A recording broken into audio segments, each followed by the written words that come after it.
The noble hunter, the precision killer, suffocating its victim swiftly and cleanly every time.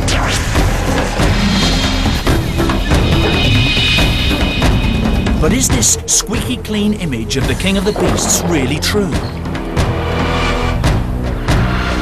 We track one pride that goes in for a messier kind of killing, sometimes digging straight in, eating prey alive.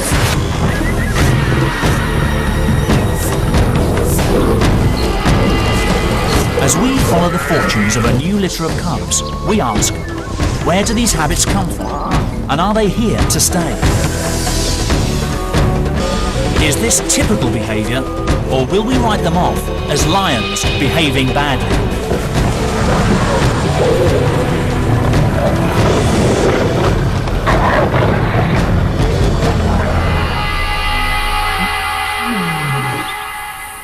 It's a classic African scene.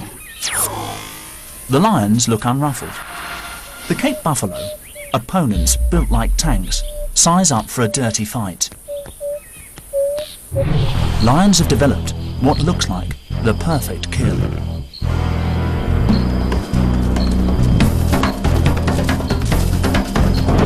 They've got combined power of the pride to bring down these giants.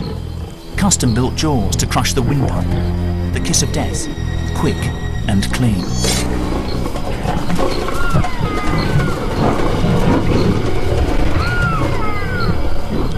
Textbook stuff. But in Makalola, Zimbabwe, one lion family seems to play by different rules. When these lions kill, they cut corners.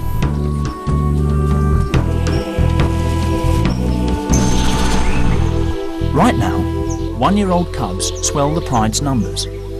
Unusually, 7 of the 8 babies are male. Could this be a clue as to why this pride hunts the way it does? In the pride, it's the dominant male who pulls the strings. But for all the lions living here, the buffalo are the key to survival. Smaller prey just isn't going to provide enough food for a lion pride of this size.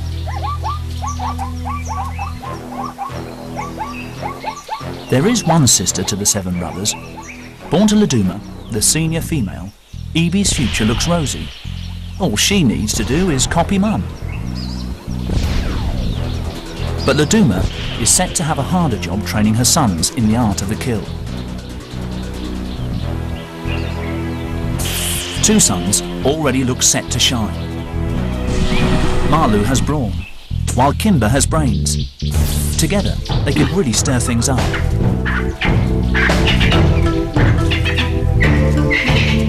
But first, and crucially, the youngsters must learn to hunt. Their days in the security of the pride are numbered. They hang out with the top lionesses. Our first insight into how this pride does business. Mardi, identified by a radio collar, is often on hand as a second mentor to the cubs. This is on-the-job training, and Mardi also acts as a backup to her sister Laduma during attacks. When hunting, they're the ones the cubs will need to watch. At all other times, it's the pride male, Pamwi, who keeps the family members in line. At 180 kilos, more than twice the weight of a man, he demands respect, even from the oldest lioness. If he senses a challenge, things could turn nasty.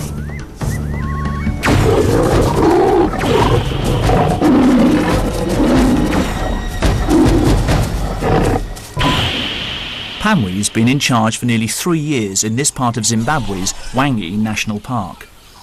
His territory, thick scrubland in the Makalola Depression, supports especially large herds of buffalo. The cubs will have to learn how to take on animals weighing 4 times as much as a lion, with tempers to match. As the cubs mature, they get a chance to take part in a proper hunt.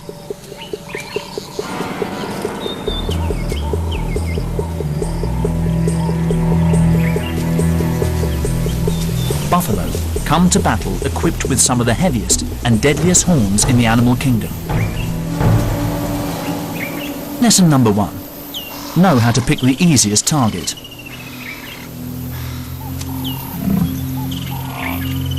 When the largest buffalo close ranks, the herd is almost invincible.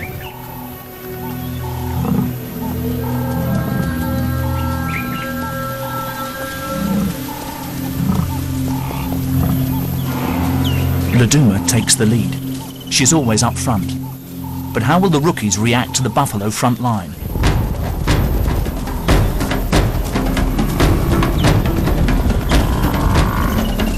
Confident and strong, Laduma storms in.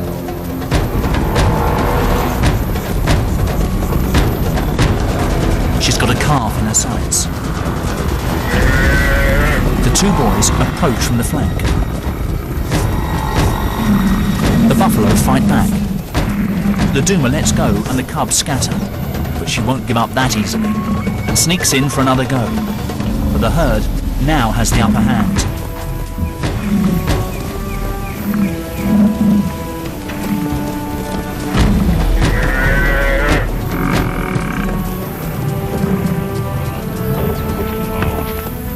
The cubs' first practical lesson ends in a reality check.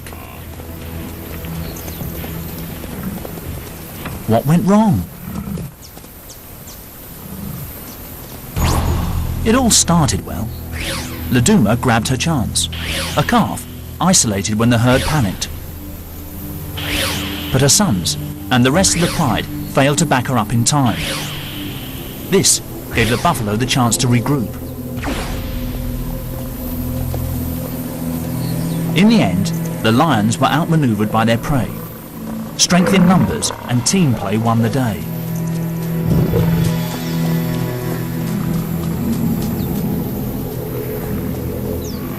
Buffalo 1, lions 0. These cubs have got a lot to learn. The buffalo calf has too. She had a narrow escape, but at least she inherited excellent defensive skills. She's going to need them.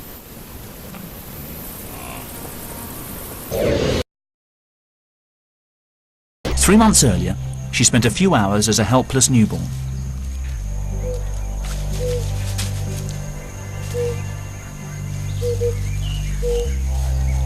Still wet with afterbirth, she struggled to her feet and within days joined the safety of the herd.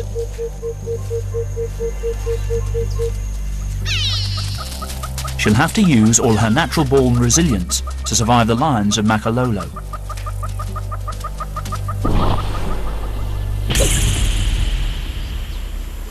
It's the driest part of the year, and the pride has got used to waiting for easier meals. As animals fall victim to thirst, hunger and exhaustion, the lion's darker side seems to emerge. An injured elephant calf hauls itself through the undergrowth.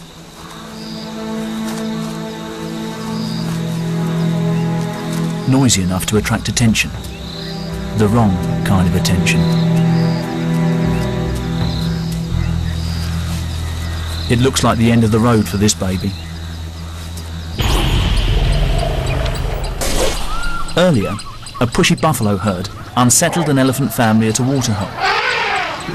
In the stampede, the calf panicked, fell and was trampled.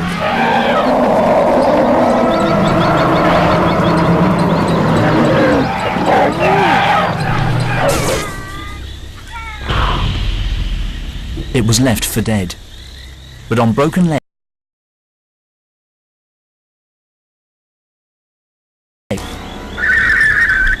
it's in no state to defend itself.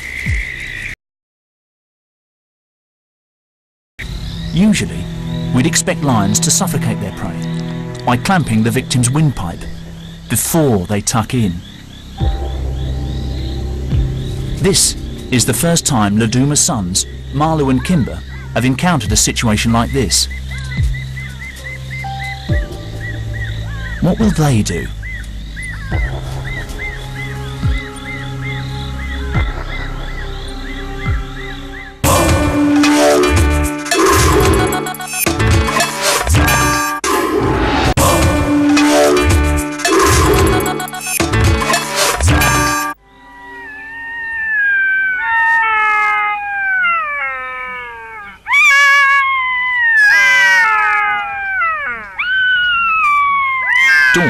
reveals the events of the night before. The lions started eating hours ago, but they haven't yet killed the baby elephant.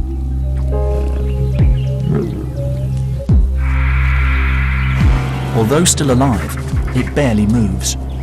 Trauma has probably pushed it into a semi-coma.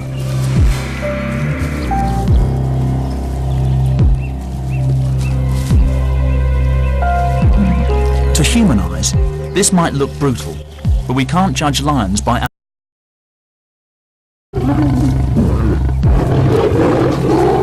young cubs like Evie, Marlu and Kimber must follow the ways of the pride.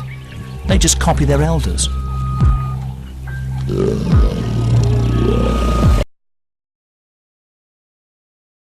The Makalola lionesses to dispense with the swift kill.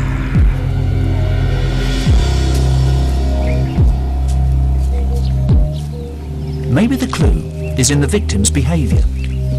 This baby elephant didn't put up a fight. It's a quick, clinical kill, only necessary to subdue a struggling victim. The calf died sometime later. But the pride's movements after this might reveal what's behind their unusual behaviour. They left and returned to the carcass several times. To leave a meal unattended like this suggests they don't have rivals for their food. In the heart of the territory defended by Pamwi, Laduma's family lives unchallenged. This isn't unique among wild lions, but it's a rare luxury. Laduma knew that the baby elephant couldn't escape. With no pressure to be fast and efficient, even hardwired hunting instincts can be short-circuited. Who wouldn't save their energy, given the opportunity? Their instinct to sleep for up to 20 hours a day, though, seems right on track. More clues about why these lions kill the way they do are found all around. Although Wangi National Park is largely a wilderness, man-made boreholes were sunk in the Makalola area to help the wildlife get through the dry season.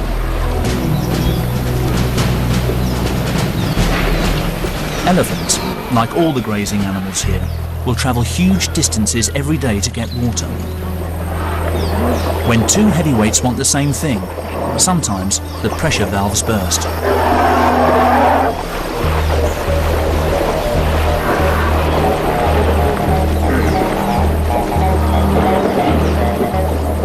With this steady stream of drinkers coming through the lions' territory, it makes sense that the lions have adapted their hunting methods to make the most of the bounty.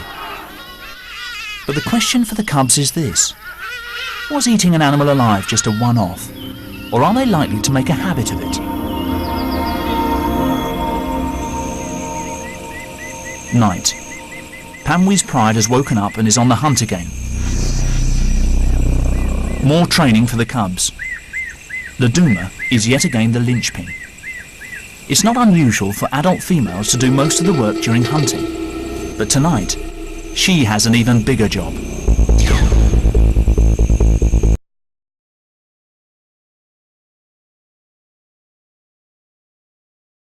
Their mother needs to show them something new.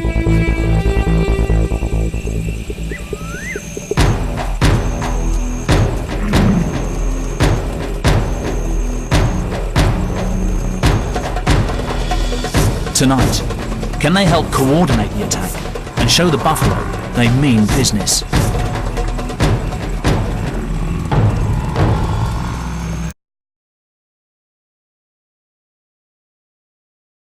The herd out of the firing line.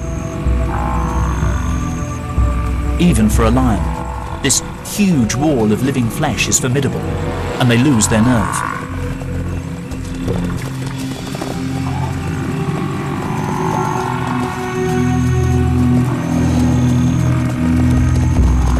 Maybe the buffalo sense a weakness in the lion's battle strategy. Can they spot the incompetence of Laduma's sons? Who knows? But the massive herbivores stand their ground against their oppressors. Once again, Laduma's sons have failed to raise their game. Such a sloppy approach would leave most young males with a hungry and desperate future ahead of them.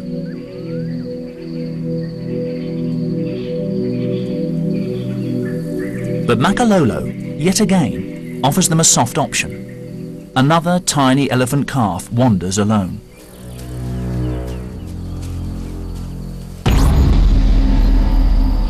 Born only a few weeks previously, he's been abandoned by his herd.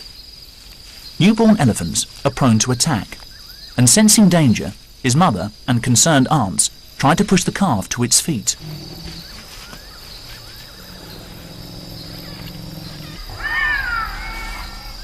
But he just wasn't strong enough.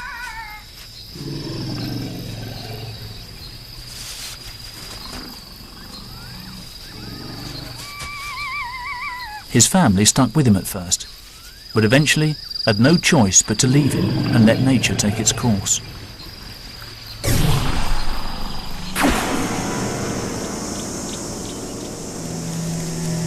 He survived the first days alone, but unprotected, he faces grave danger. The pride has picked up his scent.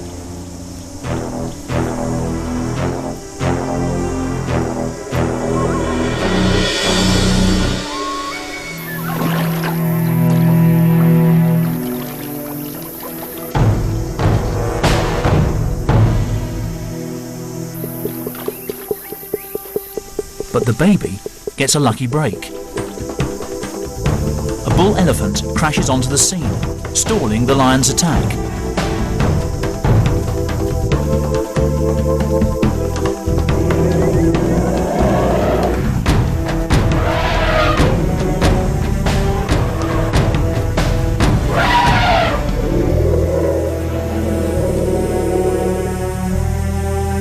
They wait to see what will happen next.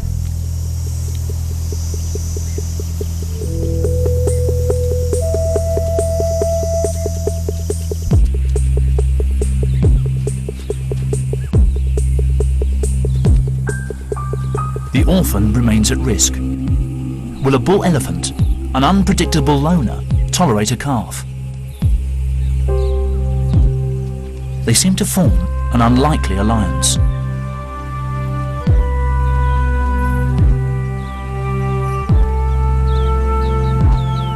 But a male elephant isn't inclined to watch over a lost baby.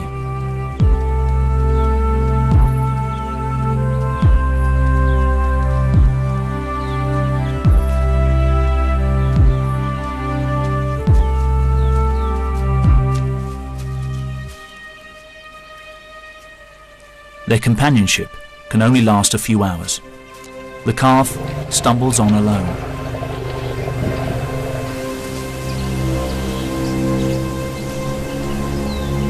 The African bush takes no hostages. The sick and needy stand out as beacons to the hungry and opportunistic.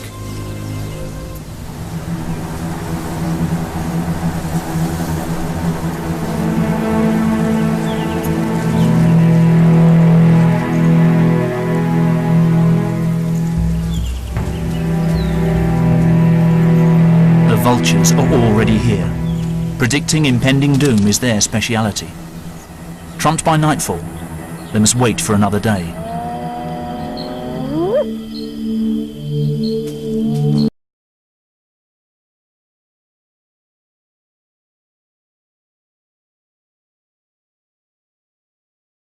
The baby elephant gives up the ghost, sparing itself from a more gruesome death.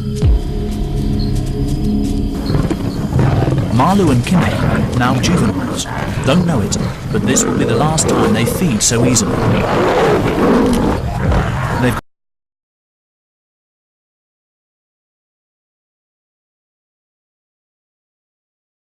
got again. Marlu, Kimber and their 5 brothers will soon need to think about moving on. 3.5 months ago, Pamwi picked up the smells, telling him the lionesses were ready to mate. He mounted them several times an hour for 4 days, a sexual marathon.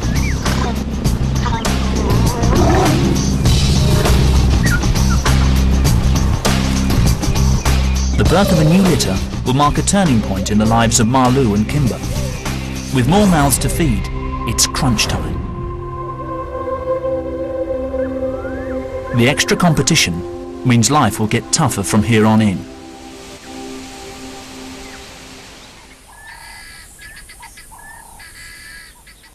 Although they've grown in strength and confidence, the brothers still haven't made a kill.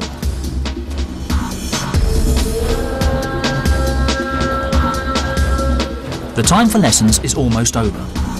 Perhaps sensing that they need a game plan, they give their mother some proper backup. It's a turning point for the boys.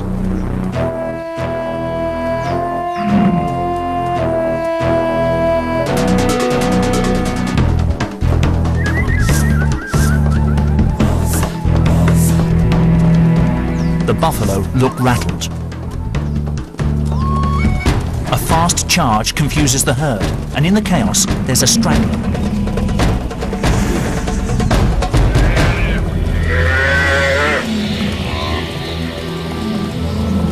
But two young guns have narrow odds against a buffalo army. It's time for all the brothers to get involved. By spreading out to create a buffalo front line, a standoff ensues.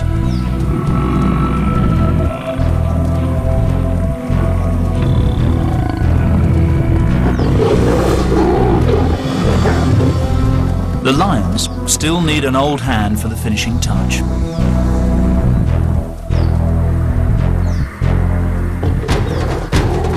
This time, it's their aunt, Mardy, who backs up the boys.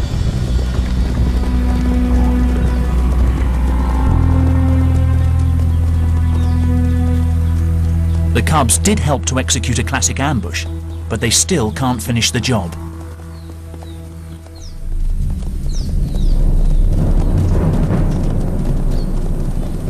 The rest of the buffaloes have sensibly backed off. So Luduma takes this opportunity to teach her sons another crucial lesson. Instead of quickly suffocating the calf herself, she lets it go for the young males to kill. With this opportunity suddenly thrust upon them, the cubs seem confused, lazy even. It's like watching a domestic cat playing with its food. Are these lions simply not hungry enough to make a kill? It's highly unusual to see a lion hold back its killer instinct. Even Mardy has a casual approach to the kill.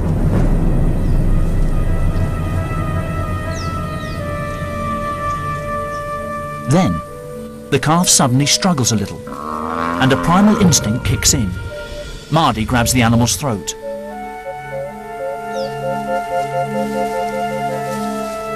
A little sustained pressure and the calf will suffocate. But she doesn't see it through. Is Mardy hoping the cubs will come back and have a go? Or is she too suffering from the same laid-back attitude towards killing?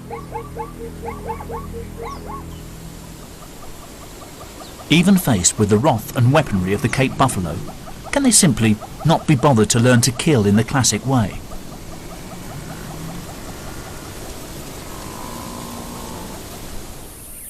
It's nightfall before the lions tuck in.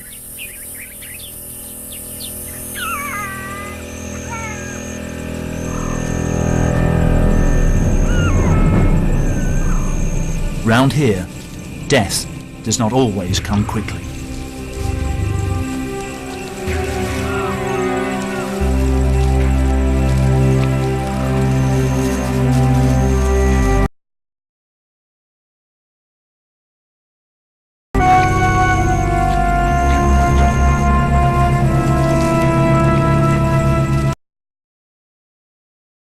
Other problems to deal with. Soon, along with their brothers, they will be forced to leave, but they must sharpen up their act.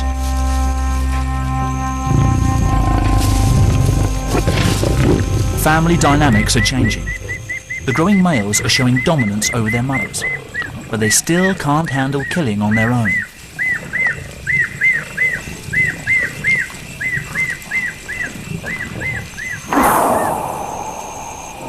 In lion society, dominant males rarely make the kill when with the pride, but they usually monopolise the meal. Pamwi turns up right on cue.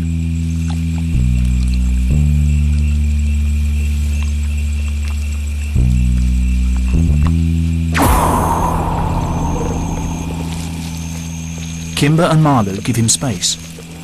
The two brothers are developing a close bond. A bond that could, one day, put them into direct competition with their father. To keep the young upstarts in check, Pamwi moves in to shake things up.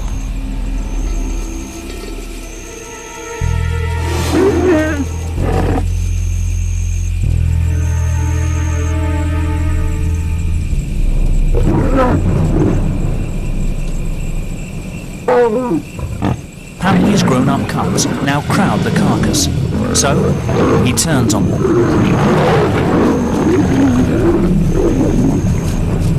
A good lesson has been learned. Big males eat first. Kimber grabs what he can and retreats.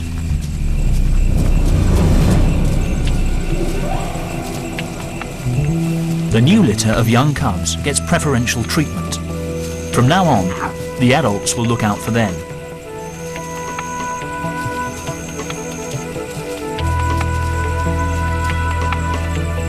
The patriarch is just marking time before his older sons inevitably leave the pride. Even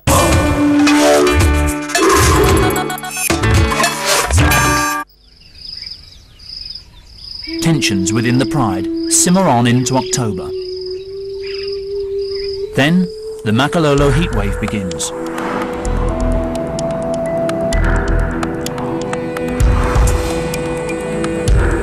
Temperatures up in the 30s drain the colour from the landscape.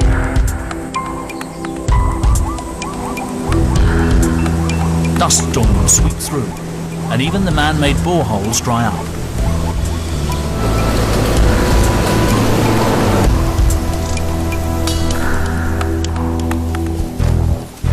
Pamwi must lead the pride deeper into the parched scrub.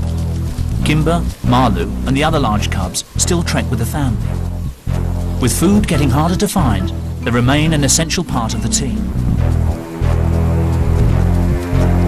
Their mothers, however, will be watching their every move. The new cubs are now the priority.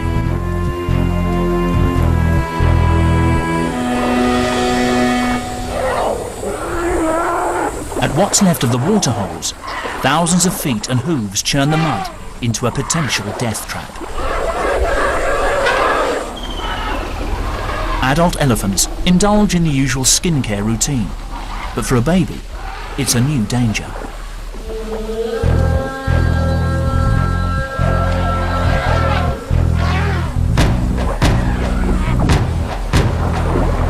The mud acts like quicksand, sinking the calf to its stomach. It's not strong enough to pull itself free, and the more it wriggles, the more the mud sucks the calf in.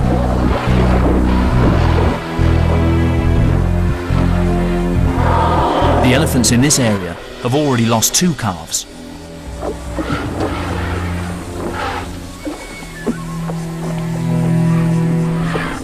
But this time, the mother successfully intervenes, tenderly coaxing with a massive foot and easing her calf free.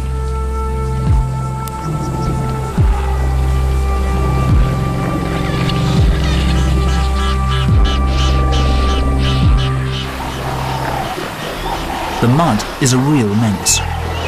Buffalo have broad, flat hooves to stay on top of it, but invisible holes riddle the pool.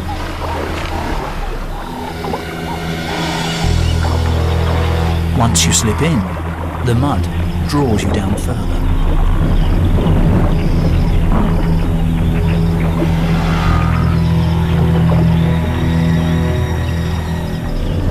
For 2 days, this helpless cow bakes under the glaring sun. Nighttime brings little relief.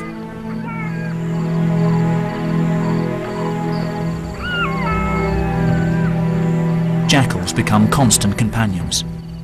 They're waiting for the surface mud to harden and create a pathway to the feast.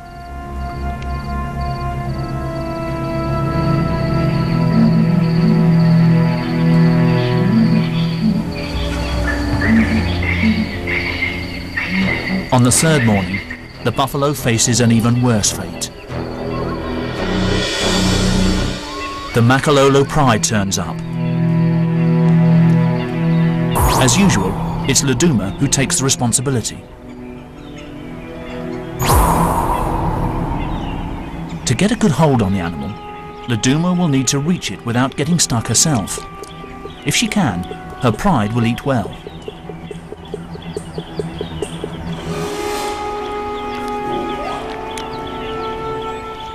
Mud makes lions nervous, so she cautiously edges over the sun-baked crust.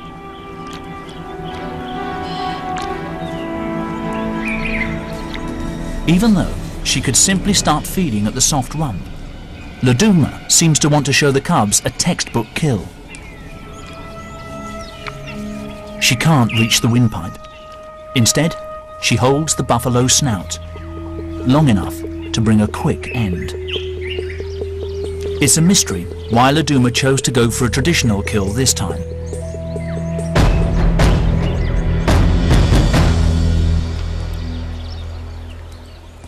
But she's set a new example to her cubs and shown them that they need to take every situation on its merits and think on their feet.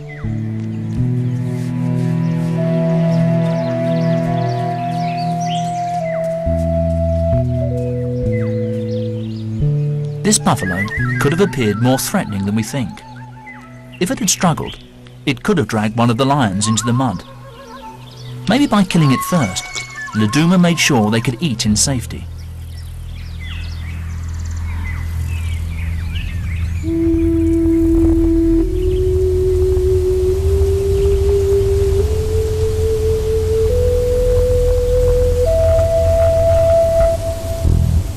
The juvenile lions have bought some extra time by feeding on animals already weak from the hardships of the dry season.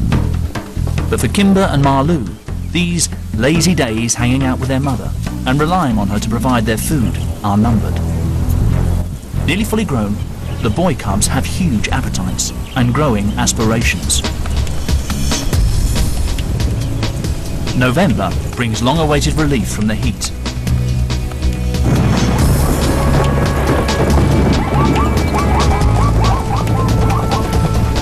Five millimeters of rain falls every day for weeks on end.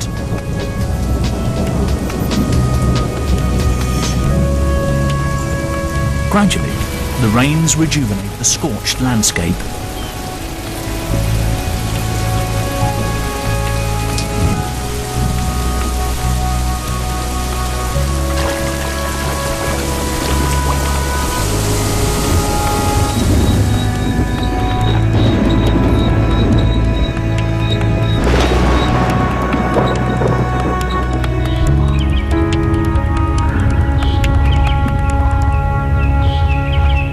Animals that laid low or stuck closely to whatever water they could find can now roam again to feed and breed.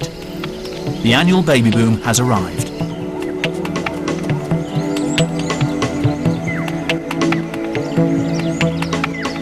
Soon after giving birth, many mothers come into heat. Males lock horns to win the right to breed with them.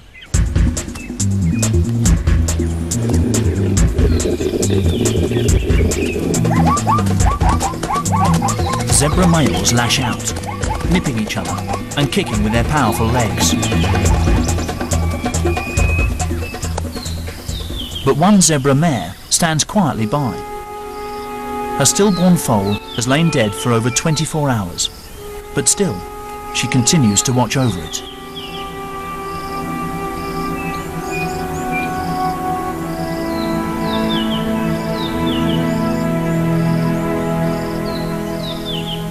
Jackals hover nearby. One animal's tragedy is another's meal, and the chance to produce a family of their own.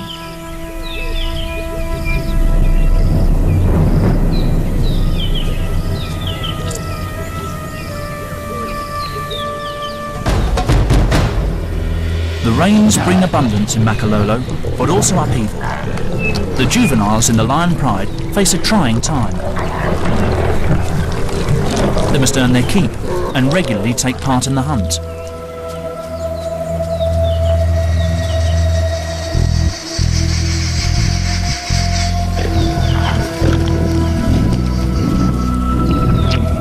The new litter has grown fast, and now Kimber, Marlou and the others find even more competition around the kill.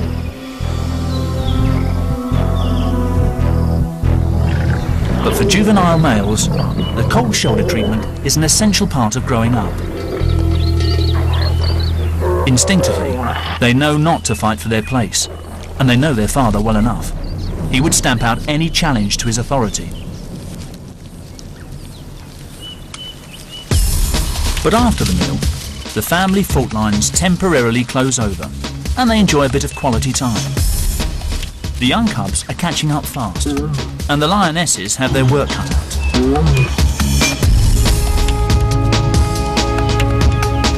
The older siblings have only a little time left before they are pushed out.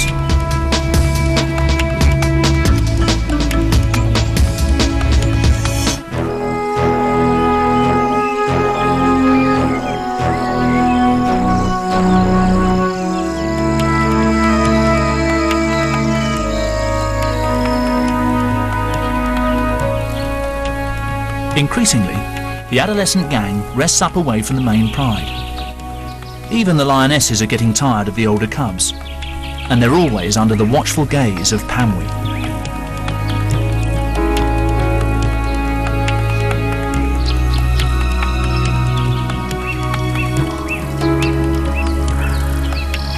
Such a formidable coalition. 7 new males who could one day threaten Pamwi's status as Lord of Makalola. Their success will depend on their friendship. Even without their siblings, Kimber and Malu could form a double act and would offer stiff competition to their father for access to females and to hunting opportunities. Their only sister will stay with the family. Only rarely do females leave their mother's clan. Her brothers have to go before they reach sexual maturity at the age of 2 or 3. And round here, they will have to hunt buffalo in order to have any chance at all.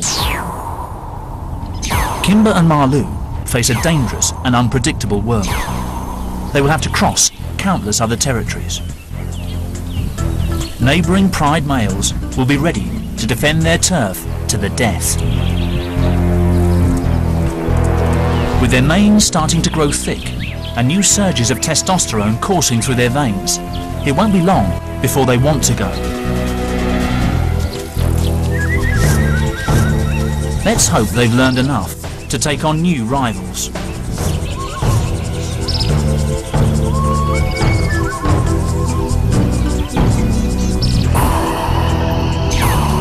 They have come a long way. The innocent games from their nursery have evolved into elaborate moves on the battlefield.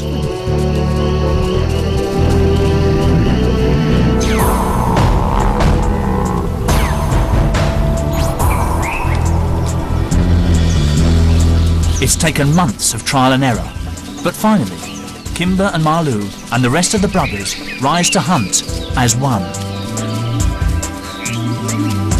And today, suddenly, everything seems different.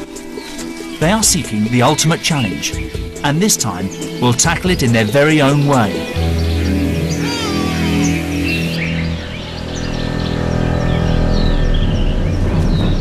For once, they have no adult lionesses to dig them out of a hole, but they rise to the occasion.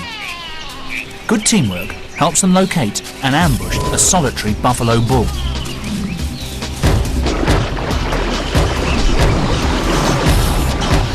The old bull knows lions hate getting their feet wet. Plunging in buys him time.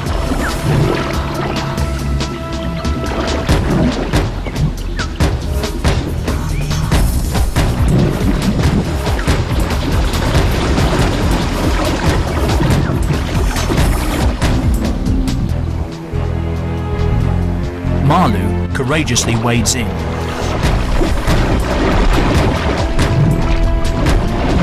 Out of his depth and alone, he can do nothing.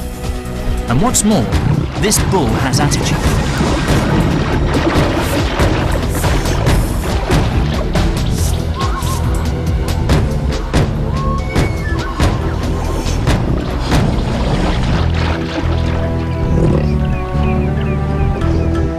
But Malu and his brothers don't just give up anymore.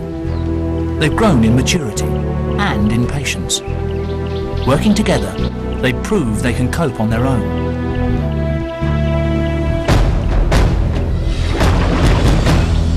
The buffalo bull remains under siege.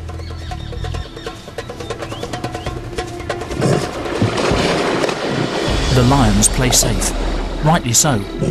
A false step and they'd slip into the spearing range of one of those deadly horns.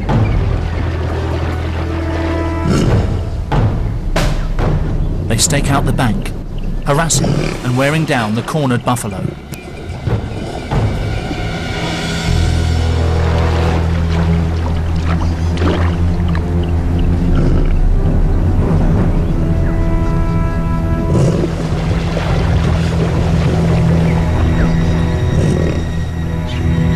Despite their persistence, there's a last-minute hitch.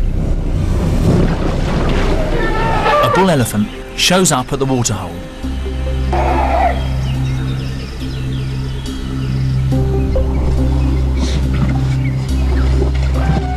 It's a distraction, which the buffalo seizes as a chance to escape.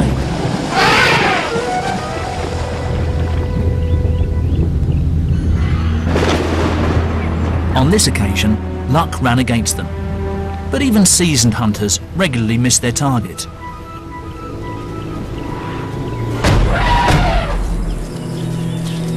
The elephant may have thwarted their attack, but the experience...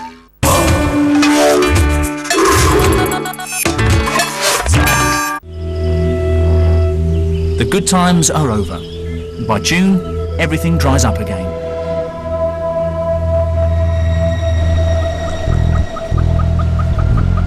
But the young lions remain on a roll. Winter brings their biggest and toughest test yet. The buffalo herd bulges with youngsters. Some of them were born at the same time as our lion cubs. They've survived and now weigh in at a sturdy 400 kilos.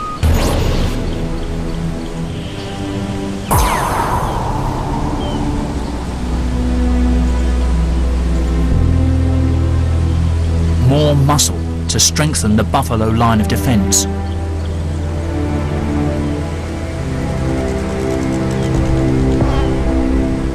These buffalo may have good odds for this fight, but their enemies have come of age too. Both sides know that a battle is inevitable. Kimber, Malu and their brothers are under pressure to leave Makalolo. Could this be their moment to finally graduate from Luduma's hunting academy?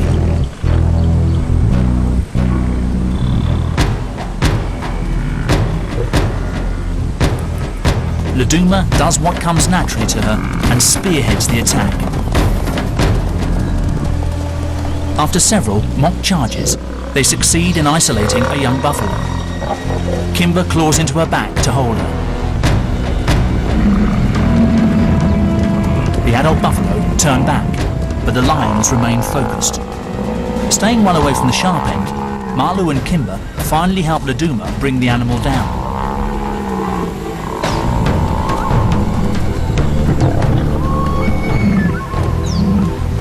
Luduma led the hunt, but a triumphant son Malu muscles in to claim the prize. Question is, what will he do next? The buffalo haven't given up, so Luduma sets off to confront them again.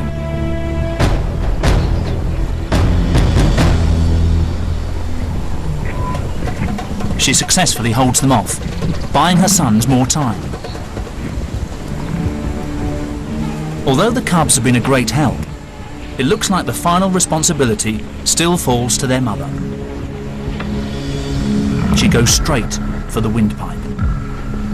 Suffocation brings death in minutes.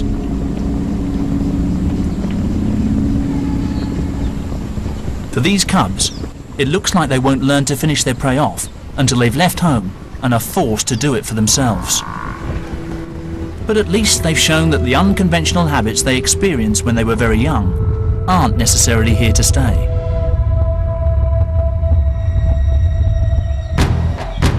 Under intense pressure, this new generation has learned what it takes to be noble, efficient killers. Just in time.